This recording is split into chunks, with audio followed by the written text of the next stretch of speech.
Bismillahirrahmanirrahim. Assalamualaikum warahmatullahi wabarakatuh. Innal hamdalillah nahmaduhu wa nasta'inuhu wa nastaghfiruh wa na'udzu billahi min syururi anfusina wa min sayyiati a'malina may yahdihillahu fala mudhillalah wa may yudlil fala hadiyalah. Asyhadu an la ilaha illallah wahdahu la syarikalah wa asyhadu anna Muhammadan 'abduhu wa rasuluh la nabiyya wa rasula ba'dah.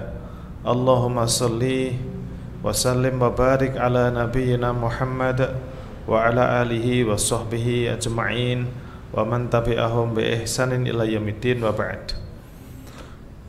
Jamaah sekalian rahimakumullah, mudah-mudahan amal ibadah kita diterima oleh Allah Subhanahu wa taala. Mudah-mudahan kita semuanya yang hadir dikaruniakan sehat wal afiat. Kalau ada yang sakit, mudah-mudahan Allah Subhanahu wa taala angkat penyakitnya dan diberikan kesembuhan, sehat lahir dan batin untuk bekal beribadah kepada Allah taala.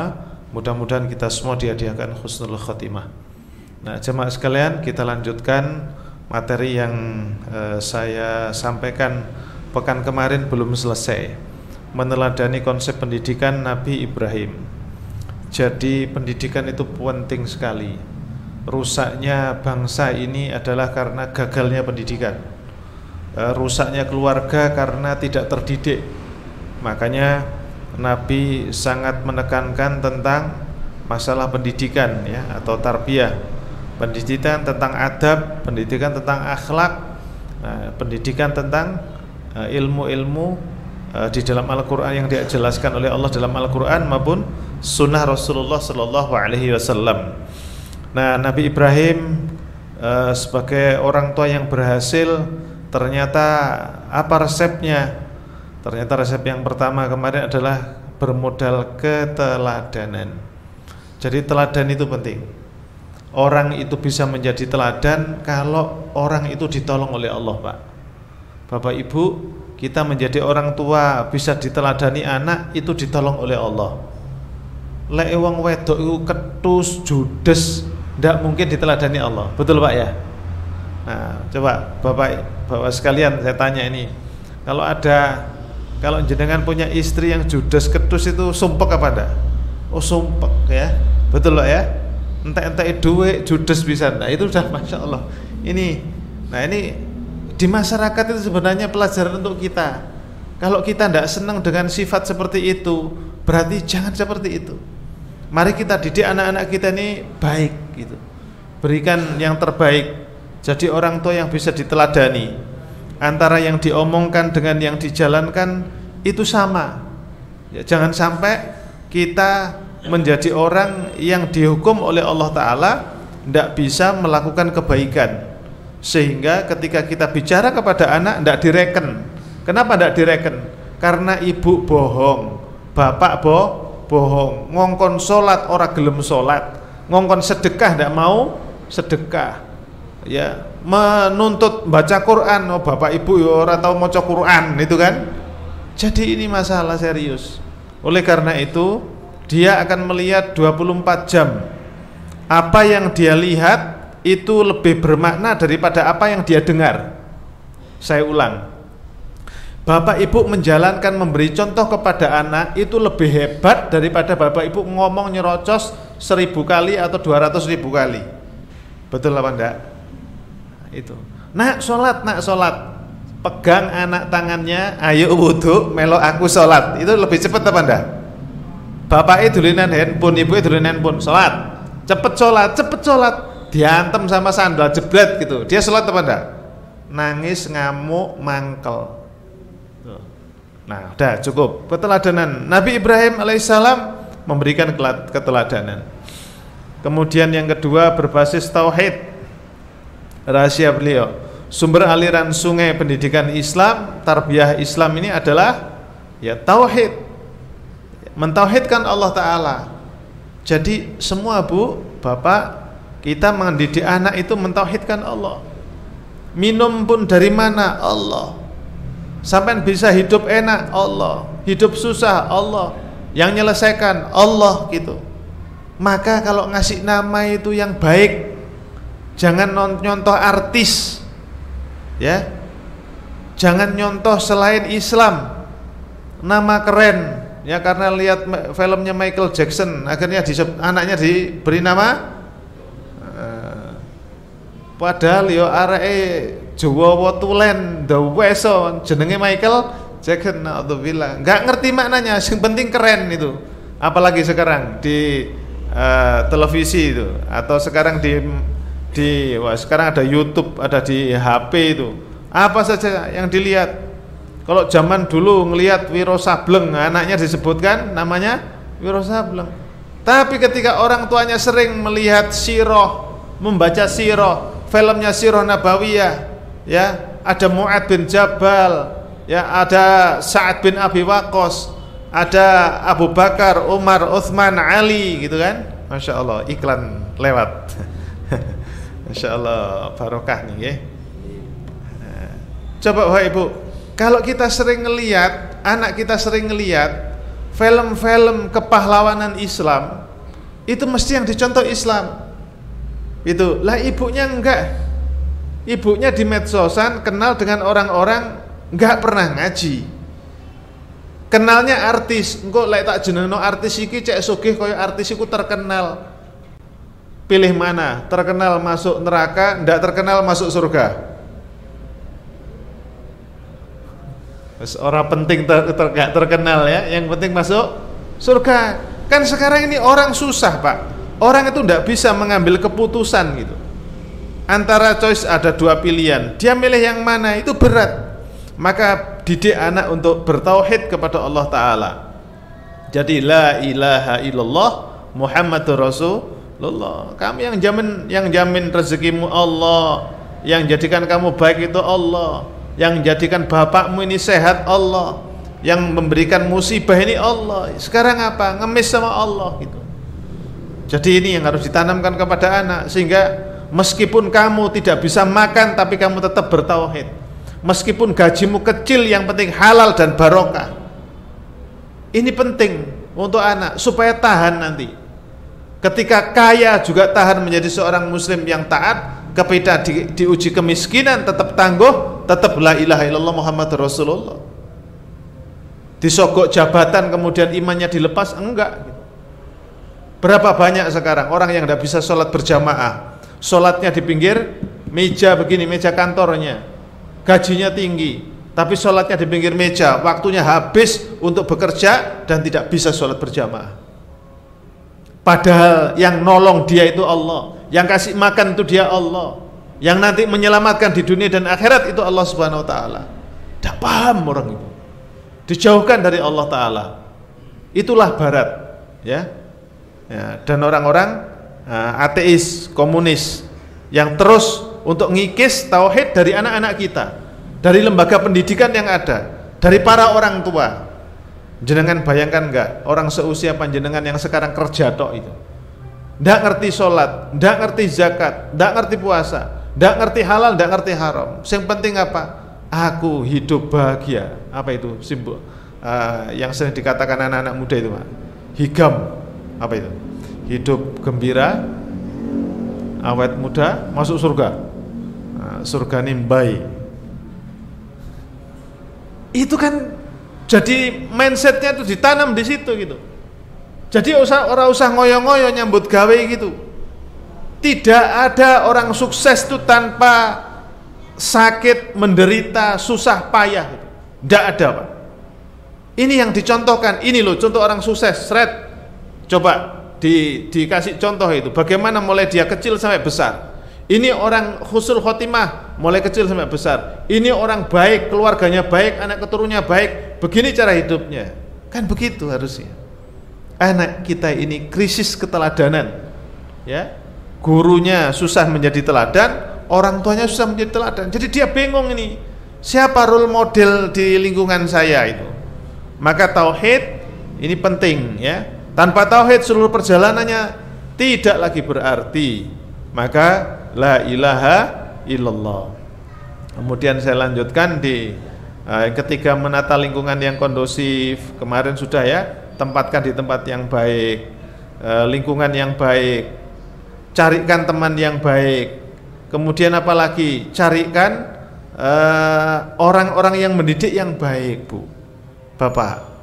Kalau ibu bapak pengen anaknya tidak merokok, berarti bapaknya, mbah kakungnya, Pak D-nya, kemudian Pak L-nya dan orang sekitarnya jangan ngerokok gitu. Berarti kalau terpaksa ngerokok, nyingit-nyingit kan begitu. Ini automatically, Pak, anak akan membekas ya.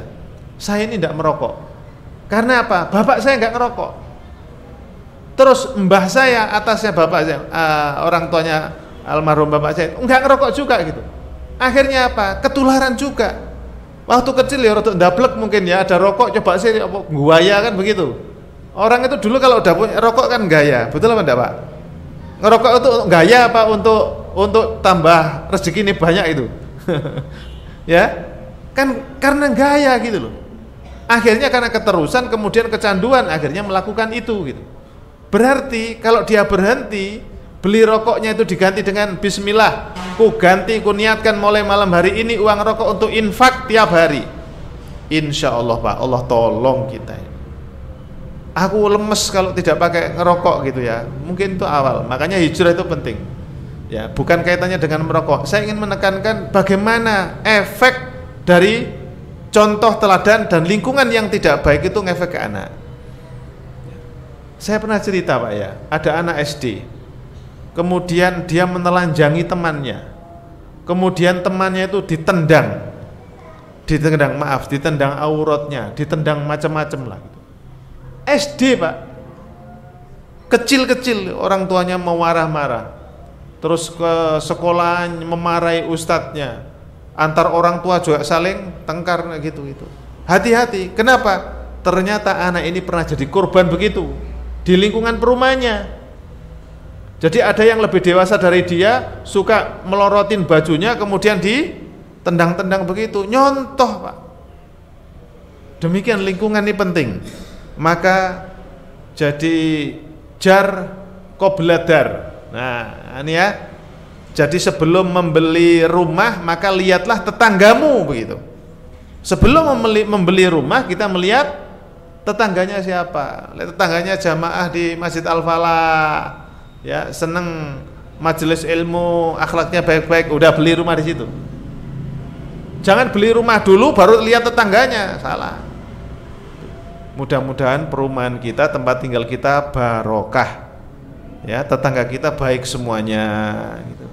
Makanya dijak ngaji nih, ya, ngaji ini penting, menekankan pada nilai-nilai terpenting dan mendasar.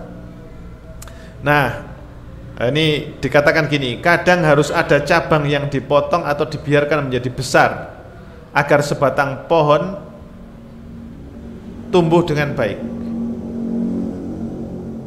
Jadi kalau kita punya pohon, kadang ada yang dibiarkan biar besar, ada yang harus dipotong. Demikian juga anak, mana yang terpenting dan mendasar pada anak?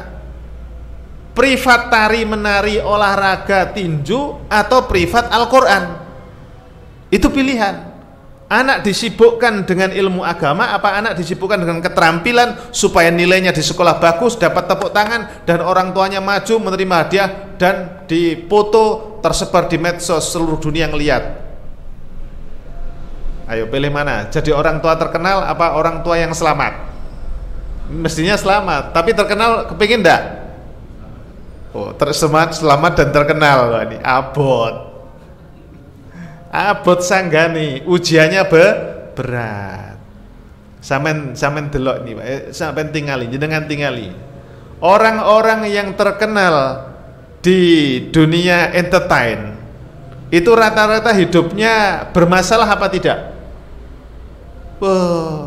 Lihat ada orang hasad sihir, itu kan? Awas yo titenono yo, mari kita rusak rumah tanggamu. Begitu orang yang hasad. Tapi coba orang yang khusyuk, kemudian tidak begitu terkenal, tapi keluarganya baik sekali. Ya ujiannya nggak banyak gitu loh, karena dia tidak pernah pamer apa yang dia lakukan. Nah sekarang ini medsos, Bu, Ibu, Bapak, sekarang ini senjata yang mematikan itu. Aib aurat rumah tangga kita bisa diekspos lewat ini.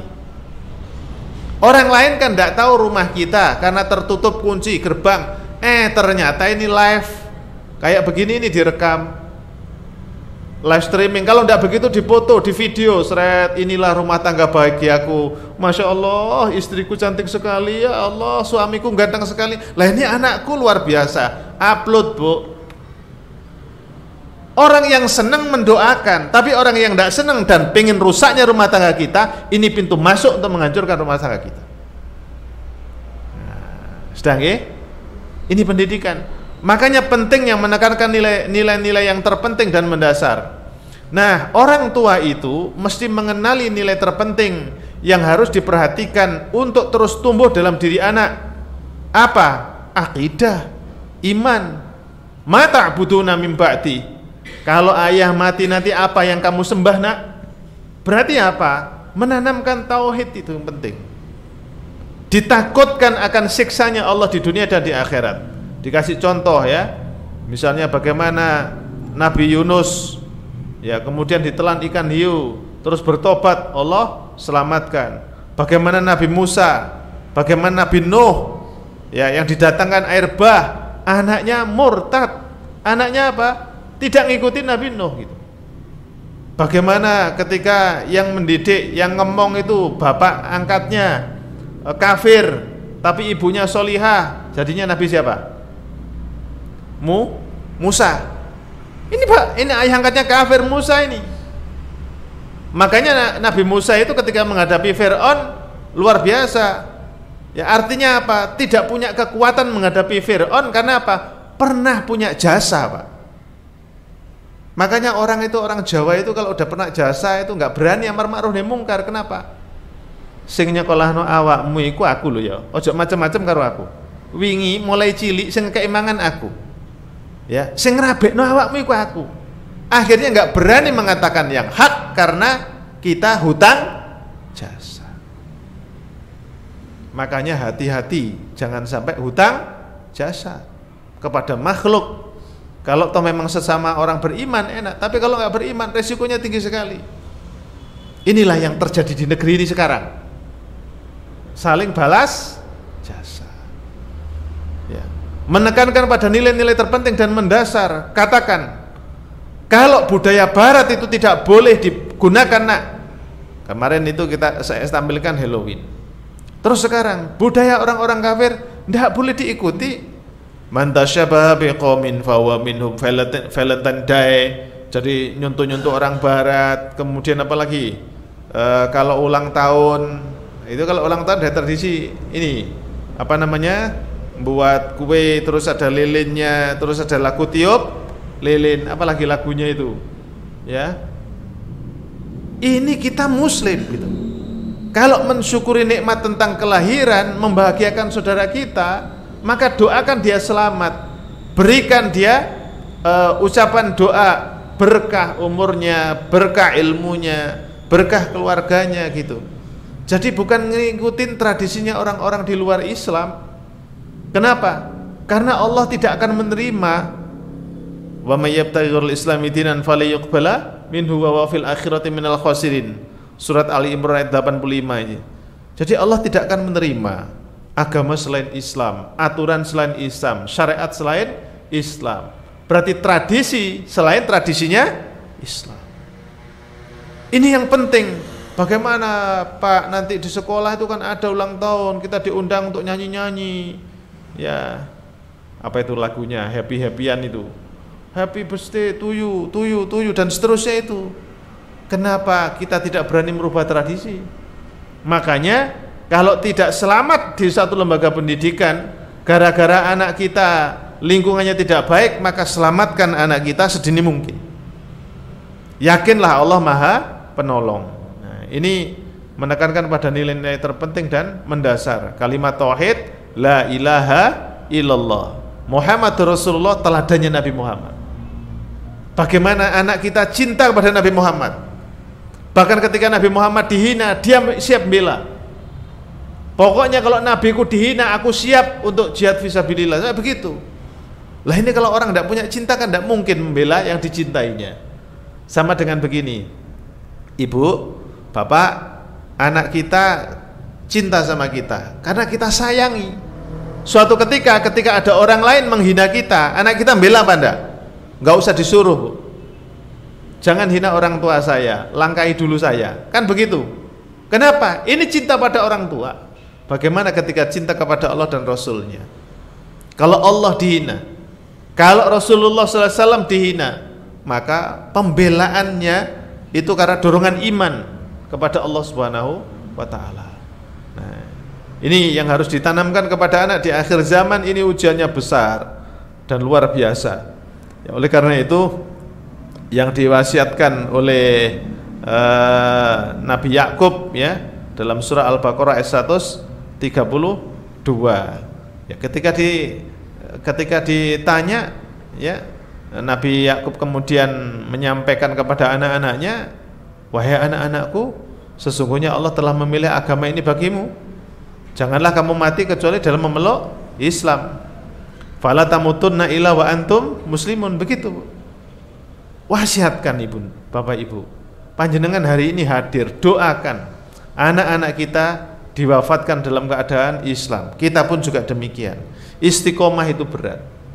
Kadang nanti ujiannya ketika bekerja disuruh ngelepas kerudungnya, ketika bekerja disuruh ikhtilat campur baur laki perempuan, kemudian tidak bisa menjaga hijabnya, nggak bisa menjaga diri, pergaulannya, akhirnya rusak pergaulannya ya. Oleh karena itu jamaah sekalian rahimakumullah, kita lanjutkan yang kelima ya. Apa yang kelima? Mendampingi dan melibatkan dalam amal soleh. Jadi kalau anak-anak melaksanakan amal, kita dampingi. Nah, buat anak-anak merasakan secara langsung kenikmatan melakukan amal soleh ya. Katakan misalnya ibu sholat malam, bagaimana mendidik anak-anak menikmati sholat malam? Betapa beratnya. Ya Allah, kalau sholat malam, hati itu hari ini dimudahkan segala urusan, menghadapi masalah juga dimudahkan ya. Jadi mendampingi itu penting, sehingga membuat anak-anak merasakan secara langsung kenikmatan melakukan amal soleh. Termasuk misalnya ngajak jamaah di masjid. Bagaimana masjid dibuat nyaman, ramah anak gitu. Gimana ya caranya masjid ramah anak? Masa mau dibikinkan mainan, full mainan? Mungkin ada lokasi tersendiri, tapi ibadahnya nyaman untuk anak. Tempat wuduknya ramah anak. Grojokannya bauan terduwur pisan anak nggak bisa. Lah kayaknya mungkin perlu di masjid itu desain keran itu anak bisa. Ini terbiasa langsung kepada anak gitu. Sholat misalnya, mungkin perlu ada tenaga khusus. Nanti kalau ada yang bawa anak, ada ustadzah di bagian belakang, ada soft untuk anak ya, dibuatkan tempat sholat, diajari sholat yang benar begini. Kalau ikut orang tuanya, ayah bundanya ya, tetapi tidak mengganggu jamaah yang lain, itu diajari. Orang tua yang ada di masjid juga paham gitu ya. Lepas dari fikih tentang bolehnya anak ke masjid ikut orang tuanya. Tapi penting satu waktu, kalau tidak 5 waktu anak di masjid, tapi waktu-waktu tertentu anak diajak untuk jamaah, sholat jamaah. Dan orang yang ada di masjid paham, ini anak. Jadi kalau di belakang itu rame, ganggu, itu anak. Khusus pada waktu tertentu untuk melatih, mengedukasi anak cinta dengan masjid. Inilah penting, Pak. Kalau anak-anak itu sampai guyonnya begini, ya ekstrim ya. Ini kan ada kopi. Di masjid ada kopi, ada teh, mungkin susu untuk anak. Kan sederhana sekali. Apa yang senang di rumah? Anak senang susu, Masya Allah. Kalau ke masjid, ini anak dapat susunya kecil, sedikit, volumenya tidak banyak, tapi nikmat. Kemudian ketemu dengan temannya, khusyuk sekali gitu, istighfar. Nanti yang duduknya baik dikasih hadiah. Oh dia senang coklat, belikan coklat, Masya Allah. Coklatnya kecil, senang. Ini ramah anak itu. Nah, mendampingi, melibatkan dalam amal soleh, kita mendesain apa yang dibutuhkan. Nah, pendampingan ini akan melahirkan kedekatan. Pendampingan kepada anak itu akan melahirkan kedekatan. Anak punya kesulitan apa? Anak punya kesulitan apa, diberikan solusi. pakai sarung nggak bisa, ya pakai celana yang penting bersih. Terus ke toilet nggak bisa, nyiram air seninya nggak bisa. Lah berarti kalau kencing itu, kalau mau buang air kecil dipandu, dipastikan tidak nyiprat. Contoh yang sekarang ada Pak ya, tadi itu ada teman saya nge-share toilet dengan bak penampung air. Jangan sampai toilet dengan bak penampung ini sejajar, yang rentan kecipratan najis sehingga sholatnya tidak sah.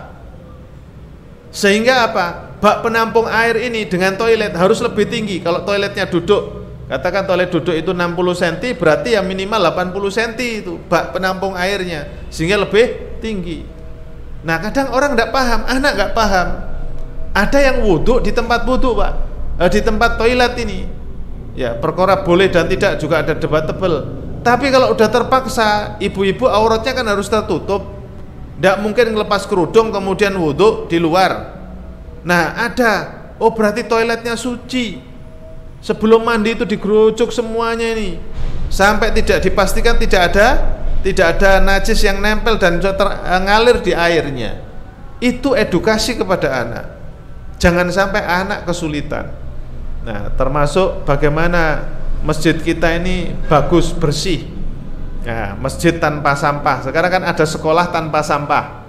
Ya, ada tempat tanpa sampah. Gimana? Meminimalisir sampah, sampahnya di-recycle, ditempatkan di tempat yang bisa dimanfaatkan atau di proses berikutnya. Nah, ini tentang masalah pendekatan, melahirkan kedekatan.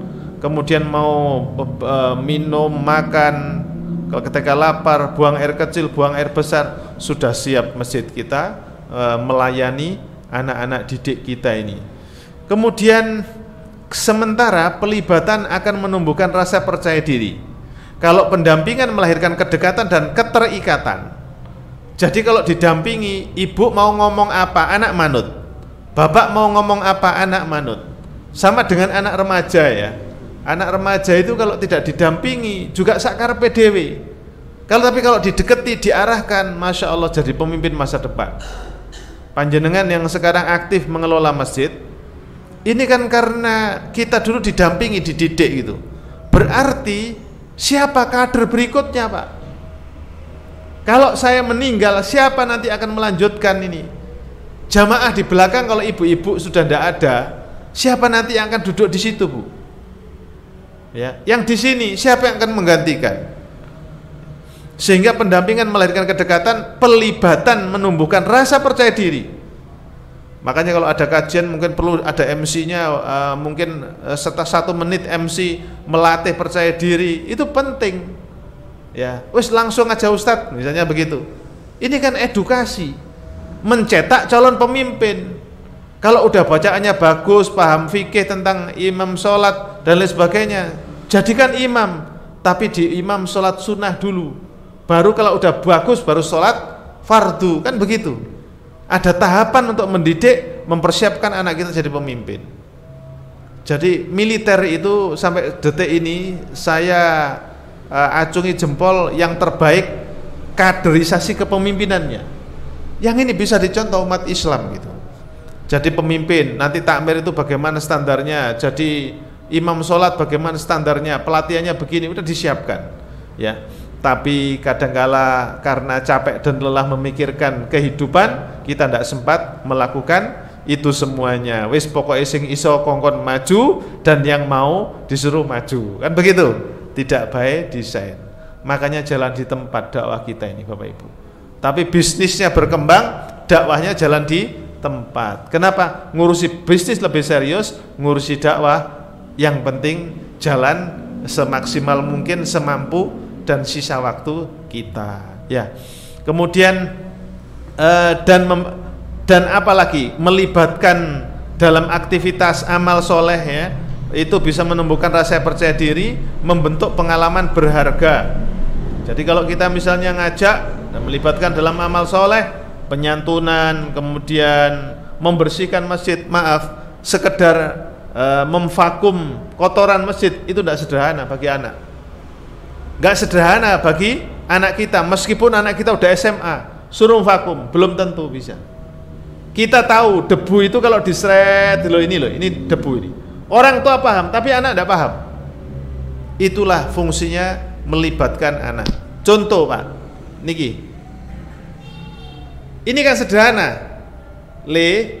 Gawekno wedang, kekno karo mas. Itu ada tamu, langsung Pak. Tapi kalau orang misalnya mikirkan begini, caranya menyajikan, caranya menyerahkan, itu ternyata ada SOP-nya kan begitu. Oh iya, nanti kalau ngasihkan jangan begini ya, tapi begini, supaya tamunya kalau megang nggak usah muter lagi. Nah, coba Pak, kalau minum bagaimana? Apa begini? Apa dieling dhisik gitu kan? Oh ini tidak panas berarti langsung. Ini cara menyerahkan. Nanti kalau menyerahkan langsung diletakkan. Mohon maaf Pak, mohon maaf, monggo unjukane. Itu hanya kata-kata. Seperti itulah orang tua mendidik anak. Sekarang Pak, anak itu adab, kurang adabnya ya kepada orang tua. Dulu orang tua kita meskipun nggak pinter tapi dididik unggah-ungguh. Dulu udah ungguh, belum akhlak adab. Ungguh. Akhirnya apa? Jadi orang baik. Kalau jadi pejabat karena orang tua didiknya baik, nggak sombong. Kalau kaya, nggak sombong. Kenapa? Nah, itu titipan Allah. Semua milik Allah. Jangan sewenang-wenang, jangan dolim. Ya, sing awean, sing dermawan. Itu nasihat orang tua kita. Nah ini yang penting, poin nomor 5. Dan Nabiullah Ibrahim alaihissalam mendampingi, melibatkan dalam amal soleh termasuk membangun Ka'bah. Ini ya, langsung saya baca terjemahnya.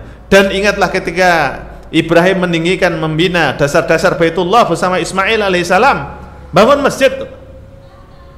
Kemudian berdoa. Ini doanya. Rabbana waj'alna muslimaini laka wa min dzurriyyatina ummatan muslimatan lak. Ya, ila akhir ayat. Ya Tuhan kami, terimalah daripada kami amalan kami. Sesungguhnya Engkaulah yang Maha mendengar lagi Maha mengetahui. Jamaah sekalian rahimakumullah, inilah anak dilibatkan. Kerja bakti di masjid, bangun masjid, musola, membersihkan. Nanti mau Ramadan, mau Idul Adha, mau Jumatan. Ini besok Jumat, nanti dipakai Jumatan. Ayo kita vakum bersama-sama. Kita ajak, kita latih anak kita. Oh ini nanti mau sholat, dicek dulu ya masjidnya, soundnya bagaimana, masjidnya bagaimana, bersih apa enggak, ada kotoran cicak apa enggak, semuanya dibantu ngecek lah. Lah inilah membelajarkan sesuatu yang baik, amal soleh kepada anak. Yang keenam, mengontrol dan mengarahkan perjalanan hidup anak sampai dewasa. Kelebihan kata ini. Jadi mengontrol dan mengarahkan perjalanan hidup anak sampai dewasa. Sedikitnya pengalaman, karena pengalaman mendidik juga terbatas, ilmu terbatas, pikiran yang dangkal, dominasi nafsu, ketergesaan mungkin menjadi sebagian penyebab ketergelinciran anak-anak menjadi anak yang durhaka. Ibu bapak sekalian, makanya ada namanya generasi stroberi. Nah, pernah saya singgung ya. Jadi anak-anak ini sekarang dididik oleh YouTube, dididik oleh Instagram, terus Facebook, apalagi dan lain-lain itu semua jangan dikira tidak ada agenda di belakang itu, Bapak Ibu. Anak lebih senang untuk melihat sesuatu yang menarik di YouTube ya, live, daripada ceramah begini. Padahal barokahnya, rahmat Allah ada di majelis ilmu. Jadi meskipun kelihatannya anak itu nggak mendengar, tapi diajak ke majelis ilmu, itu Allah paham siapa yang perlu diberikan berkah, dilimpahkan rahmat kepada mereka. Mungkin doa bapak ibu, anak yang semula doablek tiba-tiba mendapatkan hidayah dari Allah Subhanahu wa ta'ala. Ya, ini mengontrol, mengarahkan, penting ini. Jangan sampai generasi stroberi itu jadi terjadi pada anak kita nggak tangguh, mudah putus asa, mudah ngambek, lek dikandani melengos, dikandani malah ngandani. Ada? Nah, banyak Pak ya. Anak diberitahu malah nyeramai ibu bapaknya. Nah, tolong sampean video kirim ke saya. Nah, nanti tak viralkan. Maksudnya ini terjadi. Apalagi anak sekarang merasa lebih pinter. Pak, namanya generasi stroberi itu pinter, kreatif, kalah kita Pak. Tapi mudah putus asa, ngambekan, kemudian apa? Tidak kuat menghadapi tantangan dan tidak bisa menyelesaikan masalah dengan kuat. Akhirnya stres, melarikan diri, kabur, ke miras, narkoba, begitu. Ini sistemik, saya katakan, di dunia pendidikan. Kenapa? Anak sudah keranjingan ini. Ya, ini salah satu luar biasa, Pak. Apa? Film ada, kamera ada, apalagi di sini, kalender ada, apalagi informasi baik ada, buruk ada, masak ada, hobi ada, cerita ada, mau apapun di sini ada sekarang. Dulu ndak ada ini. Maka yang paling penting apa sekarang? Ya sudah, betul kata orang tua, doa orang tua dan kesolehan, solihahan orang tua. Nah ini untuk anak-anak juga penting materi ini supaya tahu, oh Nabi Ibrahim itu begitu perjuangannya ya. Ya, pendidik itu harus tegas dan berani mengambil peran untuk menyelamatkan masa depan anaknya. Jadi orang tua itu harus tegas. Yang katakan khomer nggak boleh, jangan. Keluyuran malam ahad jangan. Harus berani. Kalau anak misalnya ngambek dijelaskan. Makanya pentingnya orang tua bisa memberikan penjelasan dengan ilmu. Kalau tidak punya ilmu tidak bisa menjelaskan. Ya, menyelamatkan masa depan mereka. Jangan sampai anak-anak kita ikut budaya orang-orang kafir. Rasulullah SAW mengisahkan bagaimana Nabi Ibrahim secara berkala mengunjungi anaknya Ismail. Ya, secara berkala, Pak. Jadi dialog dari hati ke hati sambil mendoakan, mengajari anaknya. Setelah ia dewasa dan berumah tangga, tidak cukup sampai di situ, beliau juga memberikan saran dan mendoakan rumah tangga anaknya.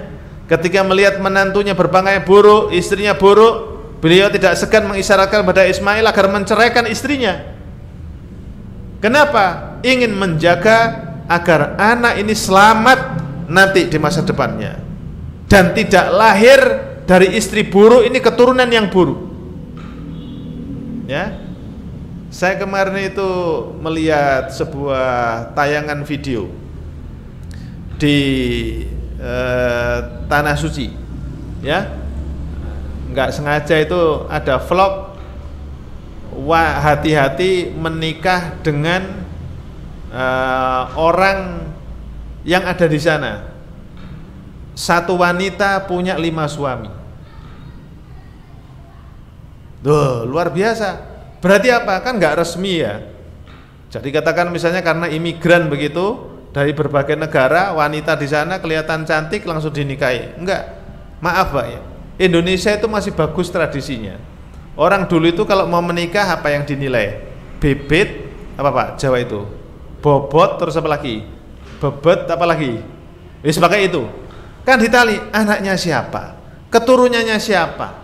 Baik apa tidak? Ditanya itu. Tapi di sana enggak, di luar sana enggak begitu. Ketemu di sana sesama perantaunya gitu ya, udah klik sudah jadi. Ternyata apa?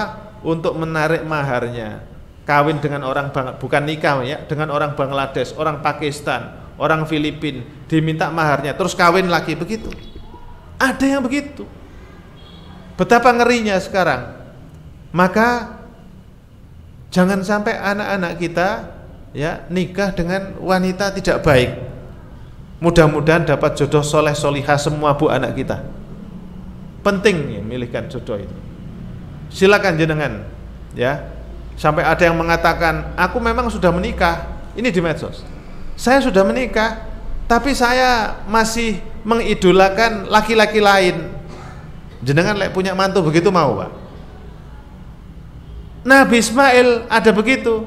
wanita seperti itu nggak layak dijadikan istri orang beriman. Gitu. Artinya apa? Jangan sampai memilihkan anak kita seorang yang justru akan menghancurkan anak keturunannya. Ini yang disampaikan dalam kisah Nabi Ibrahim mendatangi Nabiullah Ismail alaihissalam meskipun beliau sudah menikah. Ngelihat istrinya buruk, disarankan ceraikan istrimu. Nah, ya. Jadi tidak hanya waktu kecil. Makanya suksesnya orang tua itu adalah mendampingi dikala kecil, dikala remaja, dikala dewasa. Kalau dalam istilah yang disampaikan di sini adalah mengontrol, mengarahkan perjalanan dia sampai dewasa, sampai kita di pundut Allah Ta'ala. Mudah-mudahan husnul khotimah.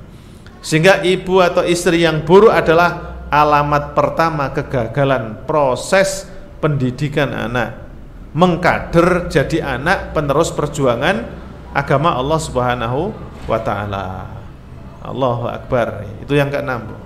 Terus yang ke-7, Nabi Ibrahim mendoakan kebaikan untuk diri sendiri dan anak keturunan. Itu Nabi Ibrahim alaihissalam. Maka di antara isi doa Nabi Ibrahim alaihissalam adalah ini.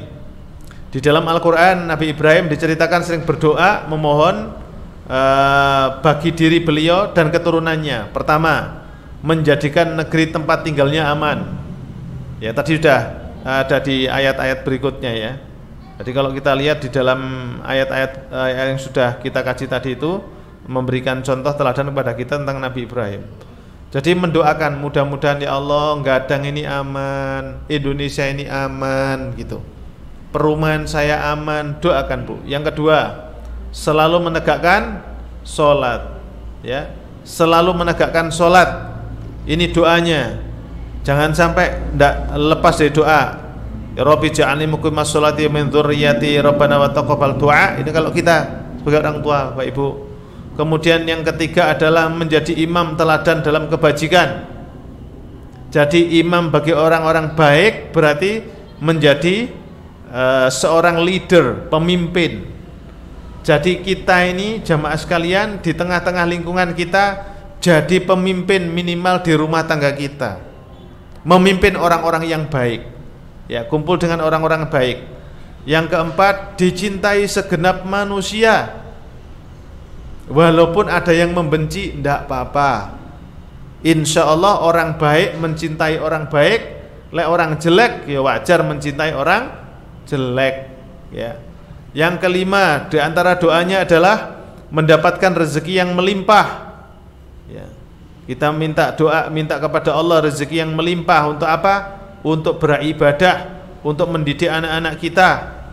Yang keenam adalah ada yang diutus sebagai Rasul. Di antara keturunan Bapak Ibu, panjenengan berdoa, ya Allah mudah-mudahan anak laki-lakiku ini nanti menjadi da'i penerus Rasulullah SAW, menjadi pemimpin umat ini ya Allah gitu.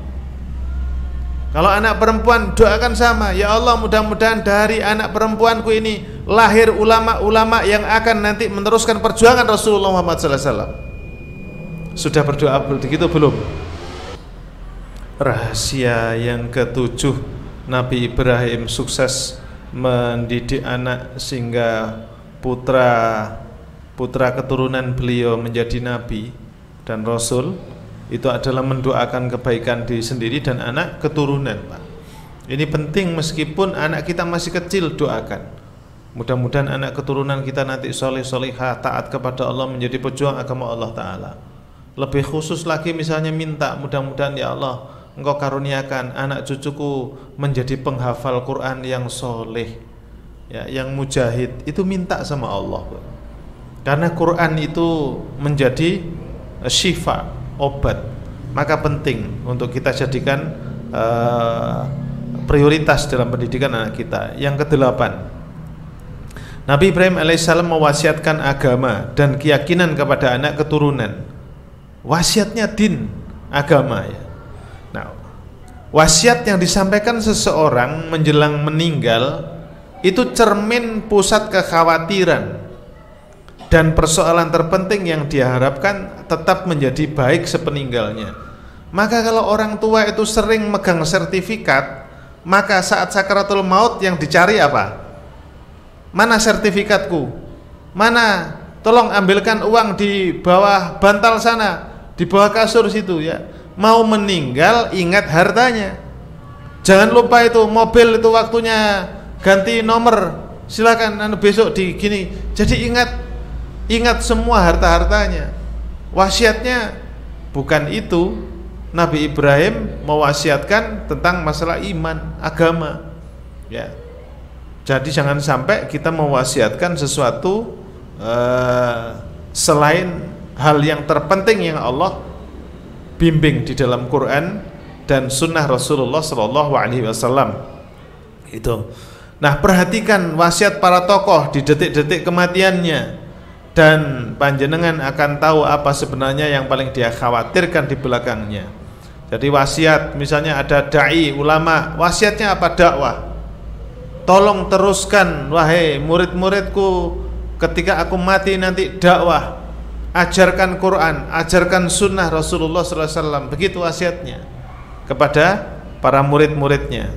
Oleh karena itu di dalam surat Al-Baqarah ayat 132 sampai 133, dan Nabi Ibrahim telah mewasiatkan ucapan itu kepada anak-anaknya. Demikian pula Yakub. Ya, Ibrahim berkata, wahai anakku, sesungguhnya Allah telah memilih agama ini bagimu, maka jangan kamu mati kecuali dalam memeluk agama Islam. Tadi sudah kita baca sama-sama ya. Wala tamutunna illa wa antum muslimun. Itu wasiat, Pak. Jangan sampai anak kita murtad gara-gara persoalan duniawi. Terus yang berikutnya, adakah kamu hadir ketika ya aku kedatangan tanda-tanda maut? Ketika ia berkata kepada anak-anaknya, apa yang kamu sembah sepeninggalku? Ya, mata butuhna min ba'di. Kemudian apa? Mereka menjawab, kami akan menyembah Tuhanmu dan Tuhan nenek moyangmu Ibrahim, Ismail, Ishaq. Yakni siapa? Allah Subhanahu wa taala. Ya, Tuhan yang Maha Esa, dan kami hanya tunduk patuh kepadanya. Jenengan cek dua ayat ini. Pertama, yang diwasiatkan, jangan mati nak kecuali engkau beragama Islam, bertauhid. Meskipun kamu kelaparan, meskipun kamu jadi penguasa, meskipun kamu kaya, meskipun kamu di ujung pulau, meskipun kamu di atas gunung, di tengah lautan, fala tamutunna illa wa antum muslimun. Anak kita sekarang diserang, Pak, lewat ini, Pak. Gak ada benteng yang kokoh kecuali Allah yang jaga. Kemudian yang kedua apa? Menyembah. Setelah aku mati nanti, pastikan bahwa nanti yang kamu sembah hanya Allah. Tempat kamu beribadah hanya kepada Allah Ta'ala. Tujuanmu Allah. Allah wayatuna, gitu kan? Allah tujuan. Ada nasyid bagus sebenarnya. Nanti silakan di googling. Judulnya adalah Samudra Kehidupan. Allah ghayatuna, Al-Quran dusturuna, dan seterusnya ya. Itu menjadi wasiat yang diberikan oleh seorang orang tua kepada anak. Nah, ini wasiat penting ya. Nah, berikutnya di sisa waktu sebelum keteladanan Nabi Ibrahim alaihissalam sebagai pendidik ya. Apa saja yang bisa kita lakukan? Kalau tadi kan bagaimana mendidik, beliau mempersiapkan A sampai Z-nya. Nah, sekarang keteladanan sebagai pribadinya. Beliau berakidah tauhid. Ya. Inna Ibrahima kana ummatan qanitan lillahi hanifan walam yakum minal musyrikin. Sesungguhnya Ibrahim itu seorang imam yang dapat dijadikan teladan, lagi patuh kepada Allah dan hanif, dan sekali-kali bukanlah dia termasuk orang yang menyekutukan Allah. Pak, kalau misalnya dia tidak punya rezeki, bukan datang ke Gunung Kawi. Kalau misalnya dia lewat hutan, lewat jalan tikungan, bukan klakson dibunyikan, tintin, Mbah putumu liwat, tidak begitu. Ya, ada Pak? Ada nggak yang driver itu? Saya dengar Pak, ada Pak ya. Ya, kalau ada tikungan ngebelo ping telu ngomong Mbah putumu liwat. Nah, supaya Mbah nggak ngamuk katanya itu. Ya Allah, tapi Islam udah nggak usah begitu. Ada suara burung gagak, waduh sopo mati. Ya, dengan suara-suara beburungan dan lain sebagainya.